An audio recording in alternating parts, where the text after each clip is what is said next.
હવે અજયા દોરીને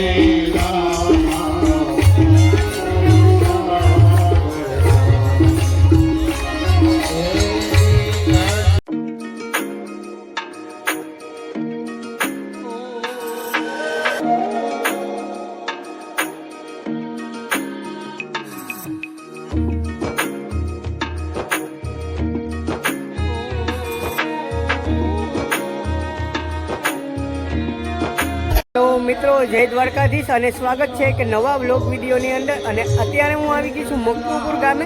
તો મકતુપુર ગામે શ્રીમદ ભાગવત કથાનું આયોજન કરવામાં આવ્યું છે। તો સમસ્ત કોરી સમાજ દ્વારા આ આયોજન કરવામાં આવ્યું છે। તો આજે કથાનો ત્યાં ત્રીજો દિવસ છે। તો હું આવી ગયો છું। તો આ ચેનલ ઉપર જો જોડાયેલા હોય તો લાઇક શેર અને સબસ્ક્રાઈબ કરી લેજો। ગાડી મૂકી લીધી છે અને કથા સ્થળ તે બાજુ છે, તો ત્યાં જવાનું છે આપણે। એ છે રામ રામ બોલવા આ મંદિર। તો આ એ જગ્યા છે કથા સ્થળ અને પાર્કિંગ એરિયો છે। આ બધા પાર્કિંગ એરિયો છે। આમ એ જો લખેલું છે શ્રીમદ ભાગવત સપ્તાહ અને બાપુ પણ છે। તો અહીંયા જ છે એ જગ્યા। જો અહીંયા કાર્યાલય છે અને જો અહીંયા આખું પાર્કિંગ એરિયો છે અને અહીંયા પ્રસાદીનું કાઉન્ટર છે, અહીંયા ચા માટેનું કાઉન્ટર છે, અહીંયા ચાનું કાઉન્ટર છે। મિત્રો જો આપણે પણ ચા લઈ લીધો છે, હાલો ચા પીવા। મિત્રો હવે આપણે અંદર આવી ગયા છે અને અંદર આવું છે। પુરુષ વિભાગ જો અહીંયા છે।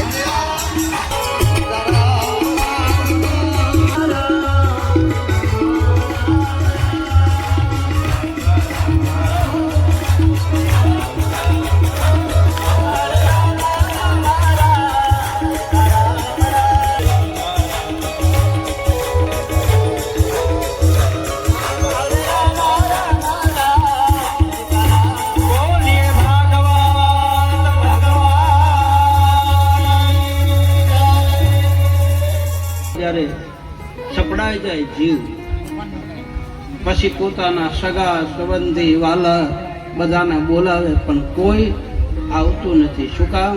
બધાને સ્વાર્થ હોય છે। સ્વાર્થ પૂરો થાય એટલે કોઈ કોઈને આ જગતમાં કોઈ પ્રેમ કરતું નથી, કોઈ બોલાવતું નથી। નિસ્વાર્થ ભાવથી કોઈ રહેવા વાળું હોય તો એ છે આપણો સદગુરુ। કોઈ પણ આશા વગર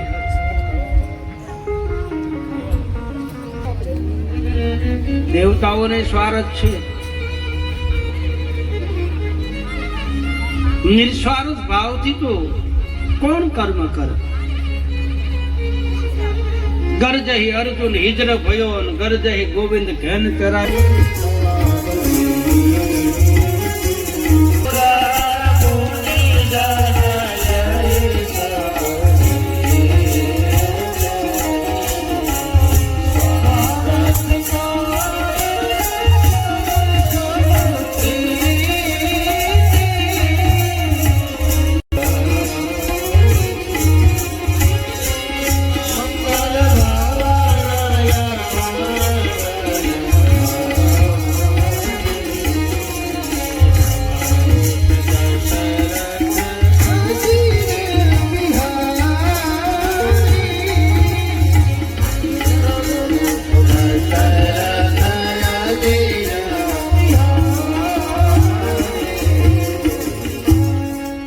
ગુરુ બન્યા ડાલીબાઈ લખમા માળીના ગુરુ બન્યા।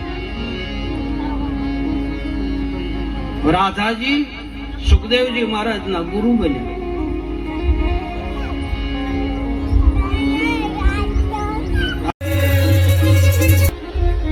ચંદ્રમાએ દંડ આપ્યો, આકાશે અને છત્ર આપ્યો, બ્રહ્માજીએ કમંડળ આપ્યો, સપ્તર્ષિએ દર્ભ આપ્યો, સરસ્વતીએ માળા આપી, કુબેર હવે અજયા દોરીને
શ્યામ.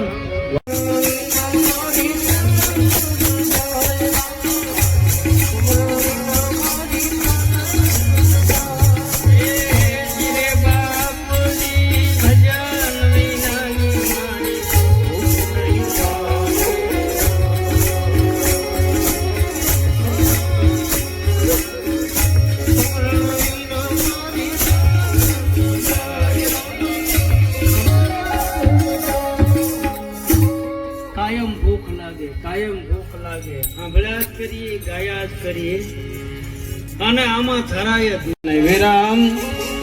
શ્રી કૃષ્ણ ગોવિંદ હરે મુરારી.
ભગવાન કૃષ્ણનું પ્રાગટ્ય નંદ ભયો છે એટલે બધાયને ધર્મ પ્રેમી જનતાને આ ગોપી મંડળ અને મુક્તપર ગામ સમસ્ત તમને ઘેડિયા કોળી સમાજ તમને બધાને નિમંત્રણ આપે છે. બધાય નંદ ભયોમાં આવજો.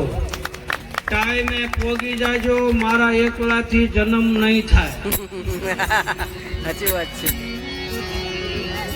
સન્માન કરવાનું હોય અને પછી 10 મિનિટમાં મહેમાનો આવ્યા હોય એનું સન્માન 10 મિનિટમાં પતાવી દેજો.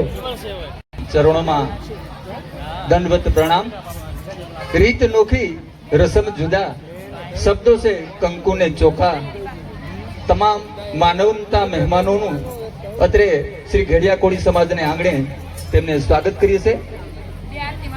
કાલે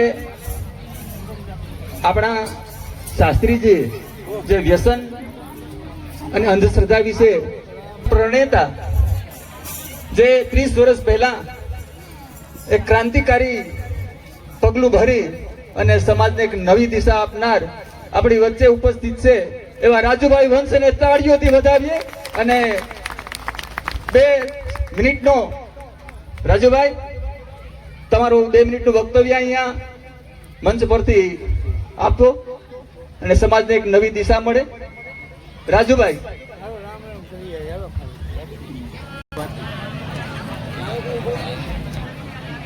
भगवान की જય.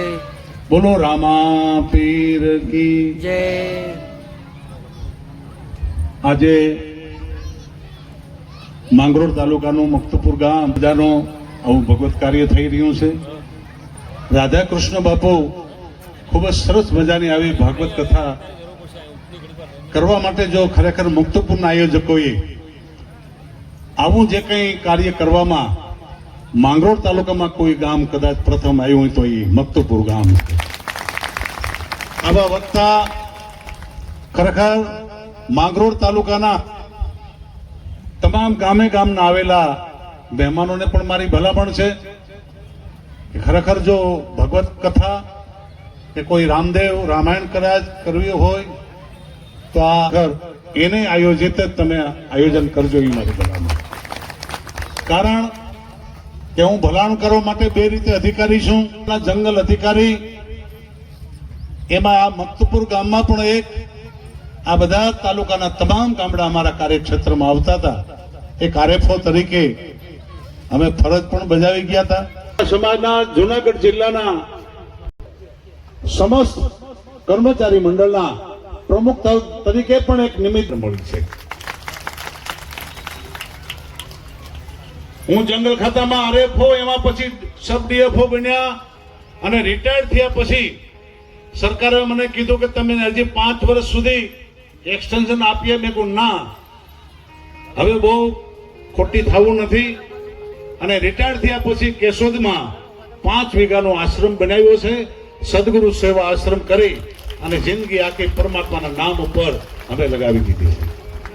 અમારા સદગુરુ મહારાજ કુંભના મેળામાં ગિરનાર ક્ષેત્રના સ્વામી જમનાનંદપુરીજી મહારાજ એવું આત્મજ્ઞાનનો આવો સંદેશો મેળવી અને અમે કેશોદમાં 8 થી 10,000 ભાઈ બહેનો આ આત્મજ્ઞાનનો સંદેશો લઈ અનેક એવી અજ્ઞાનતા, અનેક એવી અંધશ્રદ્ધામાંથી દૂર હટાવી, તમામ પરચા ચમત્કાર જળ પૂંજામાંથી મુક્ત કરાવી સાચા પરમાત્માના ભજનમાં લાગે એવું પરમાર્થ કાર્ય કરવામાં નિમિત્ત બન્યા છે. તમારી વિનંતી છે કે તમને પણ આવું વર્ષે એકાદ વાર ગામના આયોજકો આવું આયોજન કરે અને એ નાતે પણ આપણી બેટરી ચાર્જિંગ થઈ જાય.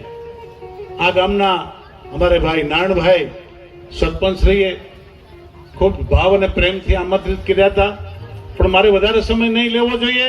પણ એક જરૂર કહીશ કે બધી વસ્તુમાં આપણે સમજીને આગળ વધતા હોય છે કે 500 ગજનો પ્લોટ હોય એમાં મકાન બનાવવું હોય તોય આર્કિટેક્ટ એન્જિનિયરની જરૂર પડે અને પછી પાયા ખોદીએ છીએ.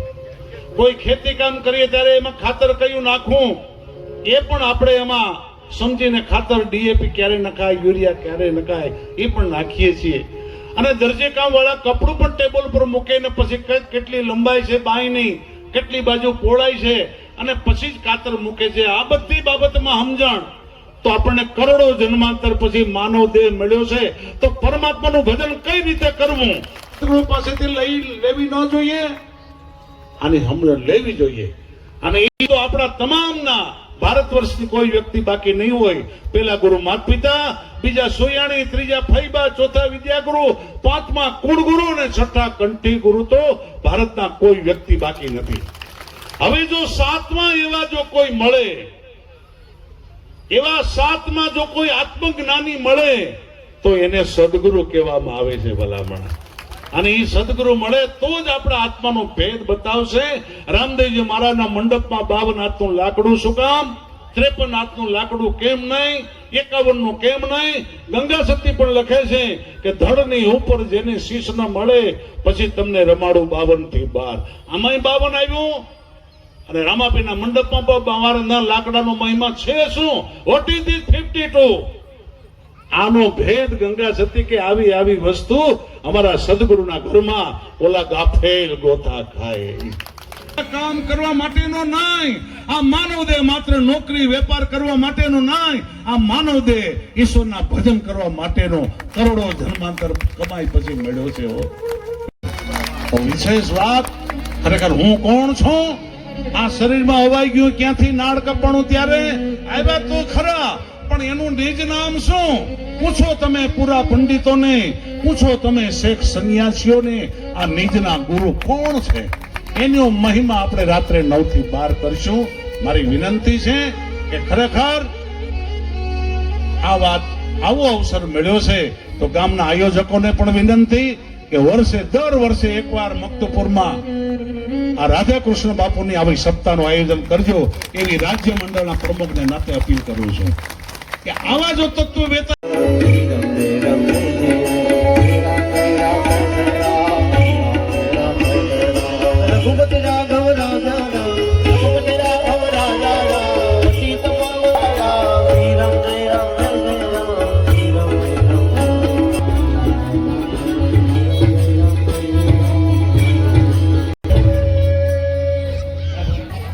ગોપી મંડળની બહેનો અને કોળી સમાજ તેમનું સ્વાગત કરે છે અને સન્માનિત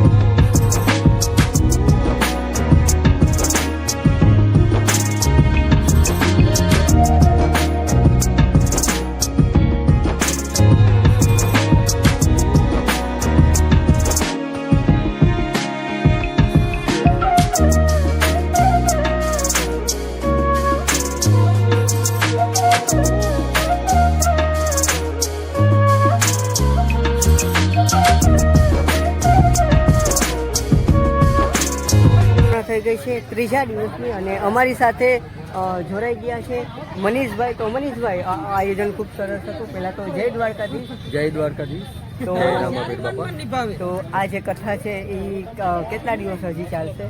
આજે એ કથાનો ત્રીજો દિવસ હતો. હજી અમારે 4 દિવસ આ કથાનો આનંદ લેવાનો છે અને લાવો માણવાનો છે. અને સમય કેટલા વાગ્યાનો છે? અમારી કથા બપોરે 3:30 થી ચાલુ થાય અને 6:30 કમ્પ્લીટ પૂર્ણ કરી દઈએ છીએ. અને બહુ સરસ છે. બાપુ રાધેશ્યામ બાપુ અમારા માટે બહુ સારી વસ્તુ કે અમારા મક્તપુર ગામમાં આવ્યા અને અમને જે આ લાવો આપે છે એની વાણીનો, એ બદલ અમે એનો આભાર માનીએ. તો આ એડ્રેસ જરા આપી લેજો અમારા દર્શક મિત્રોને કે જે કથા શ્રવણ કર્યું હોય તો ક્યાં આવવાનું છે?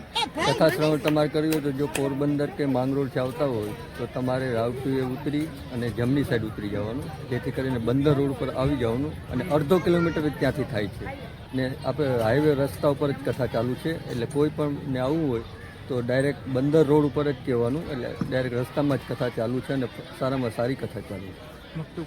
મક્તુપુર ગામ, બંદર રોડ.